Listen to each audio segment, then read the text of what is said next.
You've been running from God's call since you were a kid. I can prove it. Sign 1. Spiritual awareness. You felt God's presence as a child when your friends didn't. You asked questions about heaven, hell, eternity that made adults uncomfortable. You sensed evil. You felt conviction. You prayed without being taught. Everyone else was playing. You were different. 1 Samuel 3. Young Samuel heard God's voice in the temple. God spoke to the child, not the priest. Here's what that means. God doesn't waste spiritual sensitivity. If he gave you discernment as a kid, he's calling you to use it now. Not someday. Today. If this was you as a kid, do me a favor. Go to the comments right now and just type the word marked. I want to see how many of you are out there. Sign 2. Compassion for the broken. You had compassion for hurting people that didn't make sense for your age. The bullied kid wrecked you. Homeless people made you want to help when other kids looked away. You felt other people's pain like it was your own. And you hated it because it made you weird. Psalm 41 verse 1. Blessed is the one who considers the poor. That wasn't taught. That was planted by God. Here's the problem. You spent your adult life shutting that compassion down because the world called it weakness. It's not weakness. It's assignment. The people God called you to reach are still waiting. Do this today. Ask God to show you one person he wants you to reach this week. Then go. Sign 3. Felt set apart. You always felt different. Not better. Separate. Like you were made for something nobody around you understood. You try to blend in. It never worked. Romans 12 verse 2. Do not conform to the pattern of this world. That wasn't rejection. That was consecration. God set you apart for work that requires separation. The loneliness you felt as a kid, preparation for a calling most people will never understand. Reality check. You're still trying to fit in with people who were never called to where you're going. Stop conforming. Start walking. Sign 4. Early God encounters. You had moments as a child where you knew God was real. Church service. Your room. Outside in nature. You felt him. You heard him. It marked you. Other kids forgot about church by lunch. You couldn't shake what happened. Psalm 71 verse 17. Since my youth, God, you have taught me. Those weren't emotions. Those were encounters. God revealed himself early because he was branding your soul. But life got hard. Disappointment came. You started doubting if those moments were real. They were real. The God who met you then is calling you back now.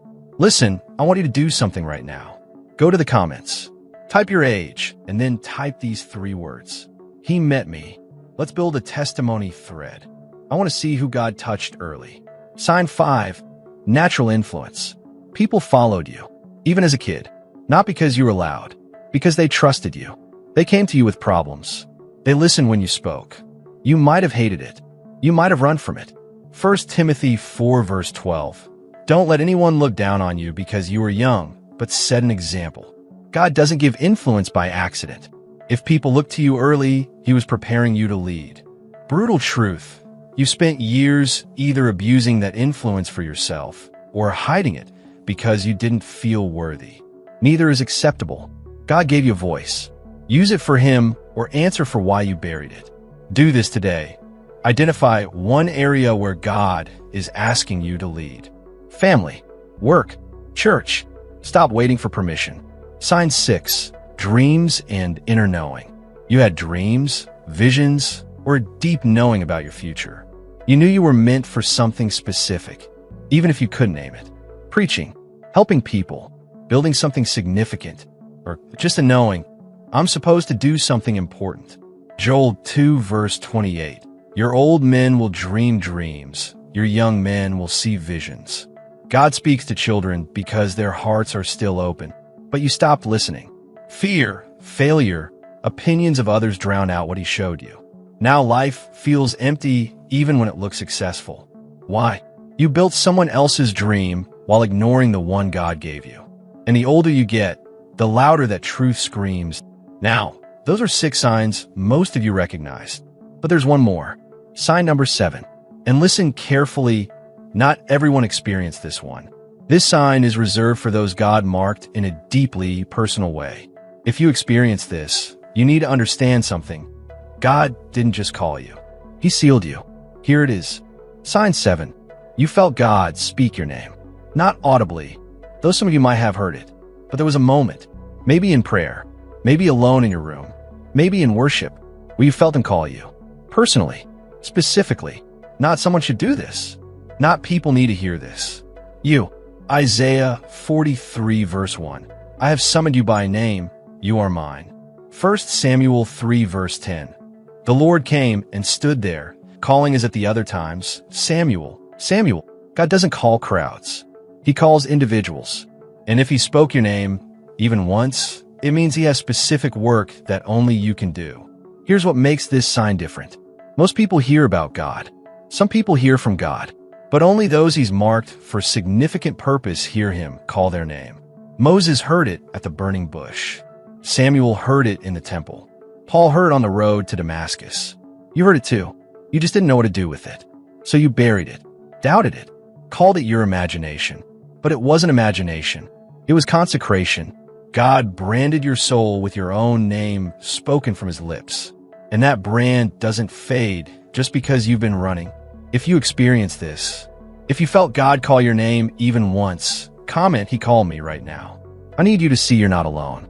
And I need you to see you're not crazy. You recognized at least 4 of those signs. Maybe all 7. And you've spent years explaining them away. I was just sensitive. Childhood imagination. I grew out of it. No, you buried it. Because the calling was too big. The cost too high. The rejection too painful. But Romans 11 verse 29. God's gifts and his call are irrevocable. He doesn't call you and then change his mind. He marked you. That mark is still there. Question: how much more time will you waste pretending it's not? Time is moving. Every year you ignore this, it gets harder to answer. Before we go any further, I need you to comment something. Which of these 7 signs hit you the hardest? Just type the number 1 through 7. Let me know you're still with me. Here's what you do. Not next month. Today, get alone with God. Turn off your phone. No distractions. Just you and him. And ask him this question. What did you call me to as a child that I've been running from as an adult? Don't rush. Sit in the silence. Let him remind you. Then write it down. Every memory, every sign, every time you felt his hand on your life and ignored it. Now confess where you've been running. Name the fear. Name the excuse. Name the sin of disobedience. Because that's what this is, disobedience. Jonah ran from God's call and ended up in a fish's belly. You've been running too. And you've been miserable because of it. So surrender. Right now, say this out loud. God, I'm done running. Whatever you call me to, I'm yours. Use me before it's too late. And here's the critical part. Take one action in the next 24 hours that aligns with that calling. One conversation, one decision, one step of obedience. Because faith without works is dead. You were chosen from the cradle. Not because you were perfect, because God had a plan. And he doesn't make mistakes. The signs are there. They've always been there. The only question, what are you going to do about it? If you're done running, I want you to type 2 words in the comments right now. I'm ready.